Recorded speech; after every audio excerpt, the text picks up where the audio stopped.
asalaamaaleykum Père Suluxu maa ngi lay nuyu. waaleykum salaam maa ngi lay fay my boy. waa Père Suluxu gis nañu ni école ubbi na donc à travers Lego Entertainment yan conseil ngay jox xale yi nga xam ne ñoo lay seetaan tous les week-ends sur Lego Comedy Sénégal. waa boy loolu dama si sawar a wax xale yi laay waxal comme seen parents yi góorgóorlu nañu ba jëndal leen ay livre les sketches de Suluxu pour ngeen di def lecture léegi école ubbi na nag góorgóorlu leen yéen tamit ngeen fay leen ko. ngeen koy fayee nag mooy ngeen jàng bu baax ngir ëllëg ngeen mën a teral seeni waajur mën leen jëndal ay kër ak ay oto. voilà merci beaucoup Père Suluxu am na solo. léegi yow looy tere xale yooyu noonu ci année scolaire bi. booy li ma leen di tere bari na de bi si njëkk mooy nañu bàyyi daw jàng am na si xale yoo xam ne dañu naan sama biir day metti te dara mettiwu leen bu ñu nekkee classe tamit nañuy yaru bu monsieur wala madame di expliquer ñu déglu. nañu bàyyi lekk classe tamit am na xale yoo xam ne dañoo foqale classe dañuy nekk di sàqami ay pain wala di lekk ay mburoog ndambe.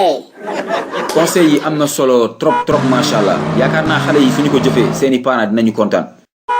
waaw xale yi nañu góorgóorlu bañ a def comme man bi may nekk xale dama daan daw jàng suñu musee di ma wër ma daw dugg sama caaya maam.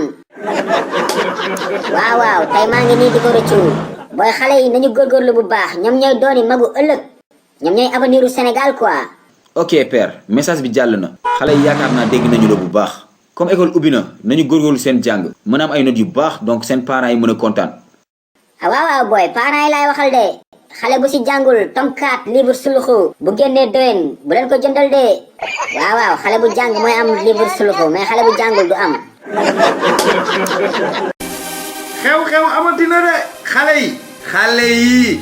seen livre les sketches de Suluxu ñëwati na tome 2 ak tome 3 bi génn na de waaw te bii ba dafa ànd ak lu bees tak non seulement dañu yokk page livre yi ba 60 waaye dafa amaale ay question de compréhension pour améliorer intelligence xale yi livre Suluxu bu bees bi am na solo de mani ku gaaw la def commande doo am si livre yi de xale yi gaaw leen woo seen papa ak seen yaay ñu defal leen commande si numéro boobee ngeen di gis man moom defal naa commande sama doom ak samay jarbaat yàgg na ku yéex ñaar gaaw leen